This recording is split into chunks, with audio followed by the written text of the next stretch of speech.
সূরাতুল ফাতিহা কোরআনুল কারীমের প্রথম সূরা, 1 নম্বর সূরা। ফাতিহা মানে আরম্ভ করা, ফাতিহা মানে শুরু করা, ফাতিহা মানে খোলা, ওপেন করা।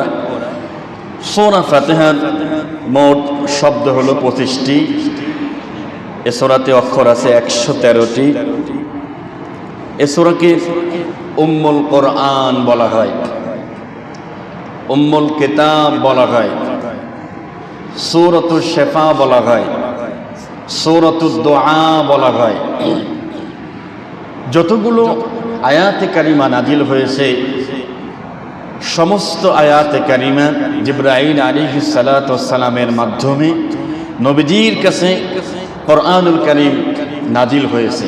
ব্যতিক্রম শুধু একটি সূরা, অনলি একটি সূরা ব্যতিক্রম, যেই সূরাটি জিবরাইল আলাইহিস সালাম নবীজির কাছে বসে থাকা অবস্থায় আরেকজন ফেরেশতা এই সূরাটি নবীজির কাছে নিয়ে আসেন। সুবহানাল্লাহ, একমাত্র ব্যতিক্রম সূরা। জিবরাইল এসেছেন ওহী নিয়ে, এসে বসে আছেন, কথাবার্তা বলতেছেন। ইমাম বুখারী সহিহ বুখারীতে আছে, ইমাম মুসলিমে আছে, সুনানে নাসাইতে এসেছে এই সূরা ফাতিহার নাজিলের প্রেক্ষাপটটা। নবীজি বলেন, একবার জিবরাইল আলাইহিস সালাতু ওয়াস সালাম তিনি আমার কাছে আসলেন এবং আমার কাছে বসা অবস্থায় ছিলেন, ওহী নাজিল করতেছিলেন। ওহী নাজিল শেষ হওয়ার পরে তিনি আমার কাছে বসেছিলেন। বসে থাকা অবস্থায় হঠাৎ করে একটা বিকট আওয়াজ হলো। আওয়াজটা আসলো উপরের দিক থেকে। আমি নবীজি এবং জিবরাইল আলাইহিস সালাম দুইজনে আকাশের দিকে তাকালাম, কি ব্যাপার, হঠাৎ করে এমন বিকট আওয়াজ হওয়ার কারণটা আসলে কি? জিবরাইল আলাইহিস সালাম বললেন, ওগো নবীজি, আসমানে একটি দরজা আছে, এই দরজা আজকের আগ পর্যন্ত খোলা হয় নাই, আজ প্রথম আসমানে সেই দরজা খোলা হলো। আসমানের দরজা খোলার পর একজন ফেরেশতা আপনার কাছে আসতেছেন গুরুত্বপূর্ণ একটা সূরা নিয়ে, যেই সূরা আল্লাহ তাআলা আর কোন নবীকে আল্লাহ দান করে না। সুবহানাল্লাহ, কোন নবীকে দেয়নি। ব্যতিক্রম নাজিল করতেন, জিবরাইল বসা আছেন, আরেকজন ফেরেশতা আসতেছেন, যেই ফেরেশতা দুনিয়াতে আগে কখনো আসেন নাই। এই প্রথম দরজা খোলা হলো এবং আপনার জন্য স্পেশালভাবে উনি আসতেছেন। আসার পরে তিনি আল্লাহর হাবিবকে সালাম দিয়ে বললেন, আসসালাতু ওয়াসসালামু আলাইকা ইয়া রাসূলুল্লাহ। সালাম দিয়ে বললেন, ইবশির বিনূরাইনি, আপনি দুইটা নূরের সুসংবাদ দিন। এক, সূরাতুল ফাতিহা, এই সূরা ফাতিহার সুসংবাদ নিন। আর দুই হচ্ছে সূরা বাকারার শেষ 2 নম্বর আয়াত, আমানার রাসূলু বিমা উনজিলা ইলাইহি মির রাব্বিহি ওয়াল মুমিনুন কুল্লুন আমানা বিল্লাহি ওয়া মালাইকাতিহি ওয়া কুতুবিহি ওয়া রুসুলিহি লা নুফাররিকু বাইনা আহাদিন মির রুসুলি। এই 2 আয়াত। এবং এটাও বলে দিলেন, কেউ যদি সূরা বাকারার শেষ 2 আয়াতে কারিমা তেলাওয়াত করার পরে আল্লাহর কাছে কিছু চায়, আল্লাহ সুবহানাহু ওয়া তাআলা তার সেই দোয়াকে ফেরত দেয় না। সুবহানাল্লাহ, একটু কষ্ট করে মুখস্থ করতে হবে সূরা ফাতিহা। আমাদের এখানে বসে আছি, আমাদের মুখস্থ আছে না নাই?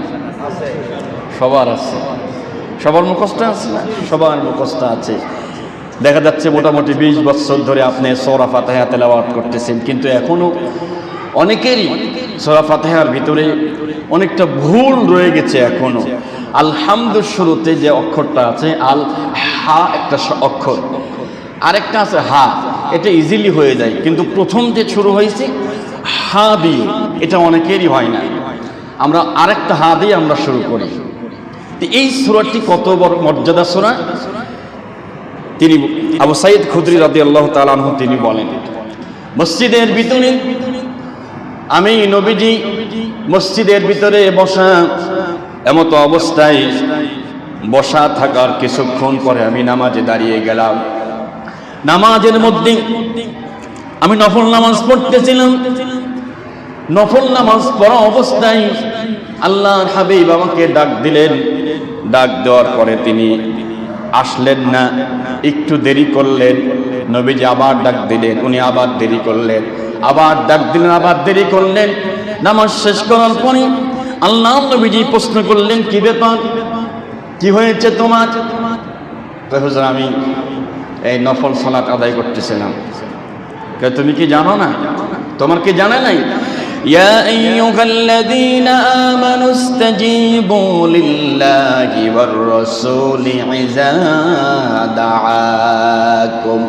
তোমার কি জানা না? আবু সাঈদ শোনো, আমানু ইসতাজীবু লিল্লাহি ওয়ার রাসূল, আল্লাহ এবং আল্লাহর রাসূল যদি আমাকে আপনাকে ডাক দেয়, নফল সালাত পড়তেছেন, আর যে সালাতই পড়েন না কেন, নবীজি ডাক দেওয়ার সঙ্গে সঙ্গে নামাজ বাতিল হয়ে যাবে, নামাজ থাকবে না। তুমি কি জানো না? এটা আল্লাহর ওয়াদা। তো আমার কাছে বসো। আবু সাঈদ খুদরি বলেন, আমি নবীজির কাছে বসা আছি, তিনি আমাকে একটা সূরার কথা শোনাবেন, কিন্তু শোনাচ্ছেন না। ওনার সমস্ত কাজ শেষ, উনি বের হয়ে যাচ্ছেন। আমি জিজ্ঞাসা করলাম, হুজুর আপনি না বলছিলেন কি একটা শোনাবেন আমাকে? হ্যাঁ, আমি তোমাকে অবশ্যই শোনাবো। আর সেটা হলো সূরাতুল ফাতিহা। মর্যাদার দিক থেকে, মর্তবার দিক থেকে সূরা ফাতিহা সবচাইতে বড় এবং বড় মর্তবার সূরা। সুবহানাল্লাহ। একই কথা উবাই ইবনে কাব রাদিয়াল্লাহু তাআলা আনহু, আল্লাহর হাবিব, তিনিও নামাজে ছিলেন, তাকেও ডাক দিয়েছেন, তিনিও আসেন নাই। তাকে বললেন, আল্লাহ এবং আল্লাহর রাসূল ডাকলে ডাকে সাড়া দিতে হবে। শেষ পর্যন্ত বললেন, শোনো উমাই ইবনে কাব, আল্লাহ আমাকে এমন একটা সূরা দান করেছেন যে সূরাটি তাওরাতে নাই, ইনজিলে নাই, জাবুরেও নাই, কোথাও নাই। আল্লাহ তাআলা আমাকে এত সুন্দর একটি মর্যাদা সূরা দিয়েছে। উমাই ইবনে কাব বলেন, তখন আল্লাহর হাবিবকে জিজ্ঞাসা করলাম, আল্লাহর হাবিব সূরা ফাতিহা পুরাটাই আমাকে তিনি শোনালেন। সুবহানাল্লাহ। বললেন, এটা সবচেয়ে মর্যাদার একটা সূরা। সূরা ফাতিহার মর্যাদা উল্লেখ করতে গিয়ে আরেকটি ঘটনা এসেছে এইভাবে। আবু সাঈদ খুদরি বলেন রাদিয়াল্লাহু তাআলা আনহু, তিনি বলেন, আমরা কয়েকজন মিলে একটা সফরে ছিলাম। সফরে থাকা অবস্থায় একটা এলাকায় অবস্থান করতেছি। সে এলাকার যিনি নেতৃত্ব দেন, যিনি লিডার, তাকে সাপে কেটেছে। সাপে কাটার কারণে তার এলাকা, তার বাড়ির যিনি দাসী, সে দাসী আমাদের কাছে এসেছে।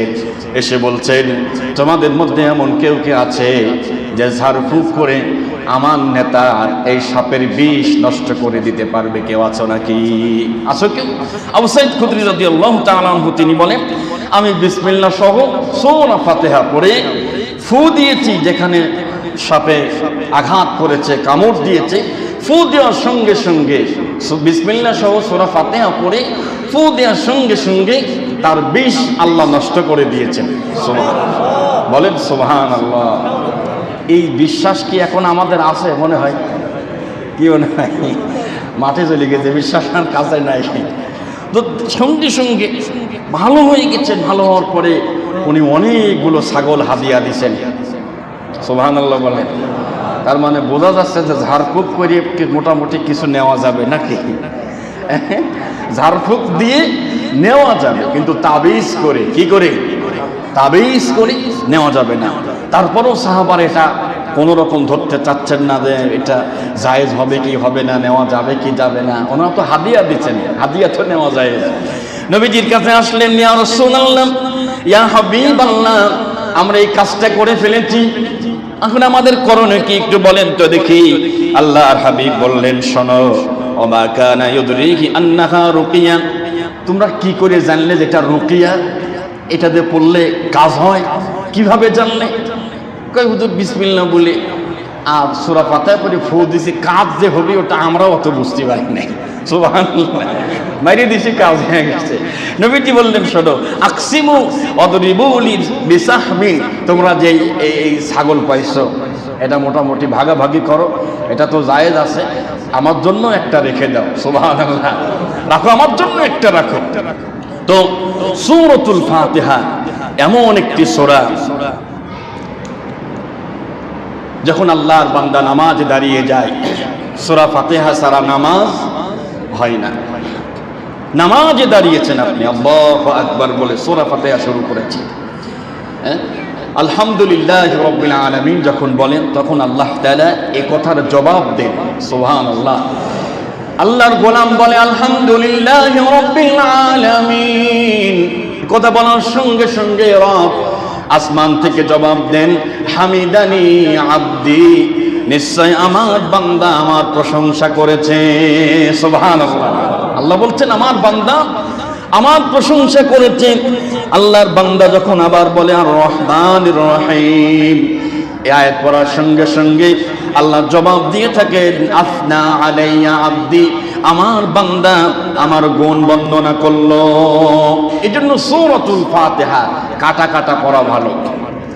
বান্দা যখন বলেন মালিক ইয়াউমিদ্দিন, আল্লাহ পাক তখন বলেন মাজ্জাদানি আব্দি, আমার বান্দা আমার মর্তবা আমার মর্যাদা বর্ণনা করলো। গোলাম যখন বলেন ইয়্যাকা না'বুদু ওয়া ইয়্যাকা নাস্তাঈন, সবাই পড়েন ইয়্যাকা না'বুদু ওয়া ইয়্যাকা নাস্তাঈন। আল্লাহ আমি তোমার গোলাম, আমি তোমার কাছে চাই। এই কথা বলার সঙ্গে সঙ্গে রব বলেন হাযা বাইনা ওয়া বাইনা আব্দি, এই সূরাটি আমি এবং আমার বান্দার মাঝখানে অর্ধেক অর্ধেক ভাগ করে নিলাম। অর্ধেক 3.5 আয়াত আল্লাহ, 3.5 আয়াত আমাদের জন্য। সুবহানাল্লাহ। 7টি আয়াতে কারিমা আল্লাহ বলছেন যে অর্ধেক অর্ধেক করলাম। ইয়্যাকা না'বুদু পর্যন্ত আমরা বলেছি, এইবার এরপরের থেকে আমরা আবার চাচ্ছি সূরাতুল ফাতিহা। আল্লাহ পাক বলেন এরপরে ইহদিনাস সিরাতাল মুস্তাকিম সিরাতাল্লাযীনা আন'আমতা আলাইহিম গায়রিল মাগদুবি আলাইহিম ওয়ালাদ-দাল্লিন। এই 3টি আয়াতে কারিমা তেলাওয়াত করার পরে আল্লাহ জবাব দেয় হাযা বাইনা ওয়া বাইনা আব্দি ওয়া লি আব্দি মা সাআলা। এই সূরাটি আমার এবং আমার বান্দার মাঝখানে ভাগ করে দিলাম। এই মুহূর্তে আমার বান্দা যা চাবে আমি আল্লাহ তাই দিয়ে দেব। সূরাতুল ফাতিহা। নামাজের ভিতরে দোয়া হয়ে গেছে, এই জন্য নামাজের পরে দোয়া নিয়ে এত বাড়াবাড়ি ঠিক না। আসল দোয়া নামাজের সূরা ফাতিহায় হয়ে গেছে যে বান্দা যা চাবে আমি তাই দিয়ে দেব। তো সূরা ফাতিহা একটা অভিনন্দন পত্র। কিরকম? অভিনন্দন পত্রের শুরুতে থাকে প্রশংসা, মাঝখানে থাকে পরিচয়, শেষে থাকে চাওয়া পাওয়া। এলাকার কোনো স্কুলে যদি আপনার কোনো এমপি সাহেব আছেন বা আপনার হাই স্কুলে বা কলেজে যদি কোনো এমপি সাহেব আসেন, আসার পরে প্রথমে কিন্তু তার কাছে কিছু চাই না যে এমপি সাহেব আসছেন আমাদের দাবি দেওয়া যদি পূরণ না করেন ঠ্যাঙ্গায় আপনার একবারে ঠ্যাং ভেঙে দেব, এটা বলি নাকি? প্রথমেই প্রশংসা, কি পরিমাণ প্রশংসা! এলাকার নয়নমণি, গরিব দুঃখী মানুষের টাকা মারি খাওয়ার জম, আরো কত কথা, ঠিক না? এরকম প্রশংসা একের পর এক আমরা করতে থাকি। উনি বলেন যে মান আনতা হুয়ারি, তোমরা কারা? বলো তোমরা কারা? তখন বলে আমরা অমুক দলের অমুক, বা আমরা স্কুলের ম্যানেজিং কমিটির অমুক তমুক, একটা বলার পরে এবার এত প্রশংসা করলো, তোমাদের চাওয়াটা কি? তখন বলে আমাদের এই এই চাই। সূরা ফাতিহা, সূরা ফাতিহা প্রথম 3 আয়াত এবং 4র্থ আয়াতের অর্ধেক পর্যন্ত আমরা পরিচয় দিয়েছি। কি বলেছি? আলহামদুলিল্লাহি রাব্বিল আলামিন। আলহামদুলিল্লাহ, সমস্ত প্রশংসা একমাত্র আল্লাহর জন্য। এই কথাটা কত অনেকক্ষণ কথা, সমস্ত প্রশংসা কেবলমাত্র আল্লাহর জন্য, যিনি জগৎ সমূহের মালিক, জগৎ সমূহের রব। কেন আল্লাহর প্রশংসা তিনি একাই তিনি পাবেন। এই পৃথিবীতে মায়ের গর্ভ থেকে দুনিয়াতে আসা পর্যন্ত 16 আনা অবদান পৃথিবীর কারণ নাই, কেবলমাত্র আল্লাহ, ঠিক কিনা? আর আমরা মাইক পাইলে নেতার প্রশংসা করতে করতে একবারে মুখে ফেনা তুলে ফেলি, ঠিক কিনা? মুখে কত প্রশংসা নেতার, আল্লাহর প্রশংসা করতে চাই না। আউযুবিল্লাহ বলে না, বিসমিল্লাহ বলে না, কয় যে শুরু করেতেছি আল্লাহর নামে, যিনি পরম করুণাময় দয়ালু। কার বিসমিল্লাহ বলতে অসুবিধা কি? একটা ছিল না বাটফার, শুরু করেতেছি আল্লাহর নামে। বুঝতে পারতেছেন কার কথা বলছি? বিসমিল্লাহ বলে অসুবিধা কি? বলবে না, হ্যাঁ? সর্বশক্তিমান আল্লাহর নামে শুরু করছি, কেন আউযুবিল্লাহ বিসমিল্লাহ দিলে অসুবিধা কোথায়?